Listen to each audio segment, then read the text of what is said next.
I'm Dr. Rutvik Shah. Right now, practicing as a consultant orthopedic surgeon at Verawal. Present, I am working here in two hospitals. One, it's my own private Shiti Orthopedic Hospital, and the other one is a corporate hospital, Aditya Birla Hospital, where I am the only consultant as an orthopedic surgeon full time there available. So here, as all of you know, that my talk, we are here to propagate the most important factors that what is the musculoskeletal system plays a role in your daily activity and how it helps in making one's life better in different formats. So I'll just start the briefing. Musculoskeletal health plays a key role to keep up the mobility in any individual, along with enhancing the ability to work and actively participate in all aspects of life. Physical activity has a crucial role in reducing the risk of other non-communicable diseases also, as well as it can only be achieved with adequate musculoskeletal health. Now, I want to stress upon the relation between the painful musculoskeletal conditions and reduced capacity to engage in physical activity. Whenever you have any musculoskeletal dysfunctions or any health abnormalities, so directly impacts on our physical activity. And once our physical activity gets reduced at any age, maybe it's a young age, middle age, or severe old age, there is always a impact in our other comorbidities also. Like if you are muscular fit, if you are active on your daily basis, then of course there is be daily walking, daily running, or any of your physical activity which you are likely to do. But once it gets hampered, then it directly impacts on your overall body system and other diseases like diabetes, hypertension, and all other conditions. An individual with arthritis and musculoskeletal disorder is sure to be lesser active than an individual without arthritis. Thus, a lack of regular physical activity emerges as the most prevalent risk factor associated with functional decline. I want to stress now on what is the impact of impaired musculoskeletal health. The impact of impaired musculoskeletal health is now recognized globally with an increase in morbidity and mortality related to it. Good musculoskeletal health is crucial for maintaining active, productive, and prolonged working life with an increase in the global retirement age. High income countries observe musculoskeletal conditions to be one of the major causes of work loss, early retirement, and lost retirement wealth, which is very important when you are post retirement age, when you are not wealthy, even though health is getting impacted. Thus, reduced musculoskeletal health results in reduced productivity and economic loss to society as well as at individual levels. As a result of it, now I want to discuss the burden of disease related to musculoskeletal conditions. Non-communicable disease now account for most of the global burden of disease, with musculoskeletal conditions being the leading contributor. Developed countries well recognize the transition of burden to long-term disabling conditions. However, now low and middle income countries are also demonstrating the enormous future impact from musculoskeletal conditions such as osteoporosis and driven by the population growth and aging. Since age is the commonest risk factor for musculoskeletal conditions, it is estimated by 2050 there will be 5 times rise in the people over 40 years living in developing countries. Additionally, obesity, most important risk factor for many scale musculoskeletal conditions, is also hypothesized to rise dramatically in the developed countries than the underdeveloped countries.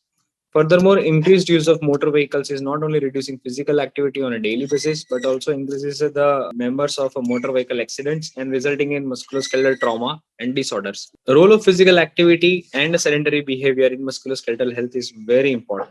Now, on a daily basis, if your sedentary lifestyle is increasing, which directly impacts your daily activity, and as a result of fact, the musculoskeletal health impacts, and as we have already talked about it, it's directly proportional. More the sedentary life, more are the chances of you getting more non-communicable diseases, and your comorbidity associated like diabetes, hypertension, cholesterol levels, and everything gets impaired if you are not physically active and more sedative.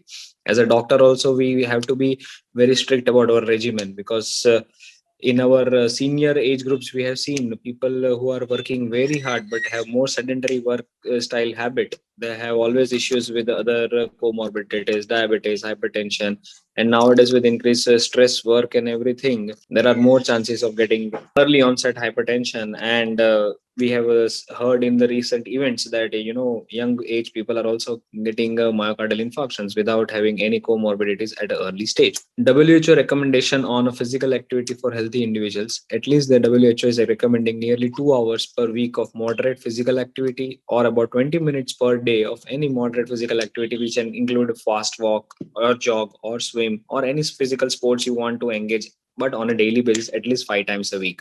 Low back pain and neck pain can be benefited by staying active and exercise regularly. Group exercise programs or weight loss support can be considered to reduce the risk incidence of falls.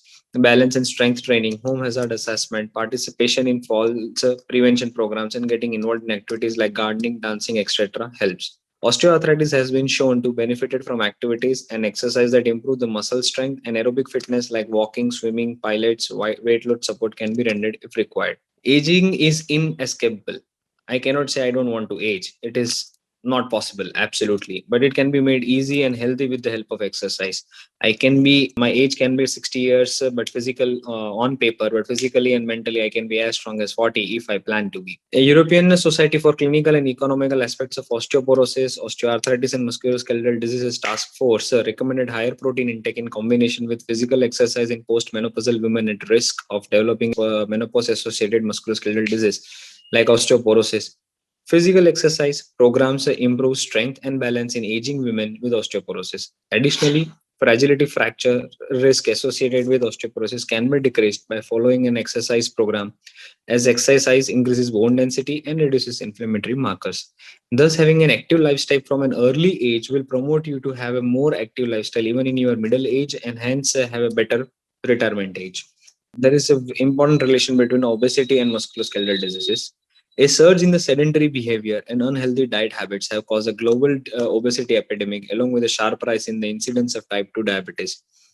These are further great risk factors for cardiovascular and neurodegenerative diseases, which further complicates the management of musculoskeletal disease. Obesity is an important comorbidity of many musculoskeletal conditions and is closely related to the development of osteoporosis, one of the most common musculoskeletal health issues. The strategies aimed at reducing obesity in adults will reduce the occurrence of osteoarthritis and thus can alleviate some of the pain of the conditions. Interestingly, obesity is also one of the most modifiable risk factors for osteoarthritis. Osteoarthritis can be age related, can be associated with rheumatoid arthritis or any other comorbidities. But obesity is something which we can control, which we can modify at a younger age and then maintain a stable lifestyle and a physical active lifestyle. What are the and hence I'm stressing more about the facts of obesity and osteoporosis and sedentary lifestyle and eventually musculoskeletal diseases. What are the consequences of childhood obesity and physical inactivity? Lack of physical exercise in childhood obesity, which further leads to musculoskeletal pain in later life. Thus, reducing obesity in childhood, catching obesity as the main cause at an early age will always help you to protect yourself from other diseases. Is diet a part of healthy living? How does it affect musculoskeletal health? Yes, definitely. Diet is inevitable and important part of healthy living. A 3-year follow-up study including about 400 adults showed that diets high in potassium from fruit reduce the amounts of muscle loss in adults more than at the age of 65 years. Dietary flavonoid intake is also known to be positively correlated with good bone health. Improving the diet of osteoarthritis patients have also shown great benefits. Vitamin D, calcium, and particularly protein consumption has been shown to optimize muscle bone and functional outcomes in older people, reducing fall and fractures.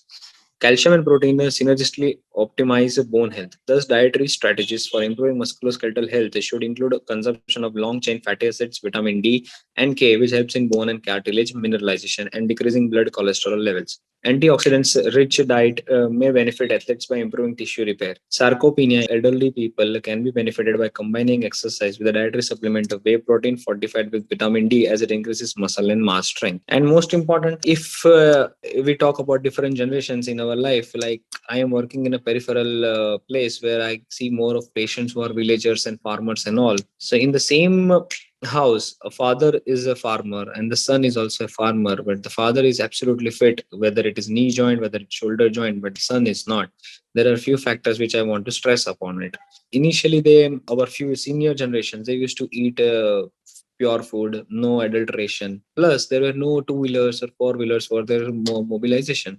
So when they have to walk from their house to their work. It may be farm or it may be anything, labor or anything. They used to walk, and which is the basic requirement for your keeping your musculoskeletal health intact.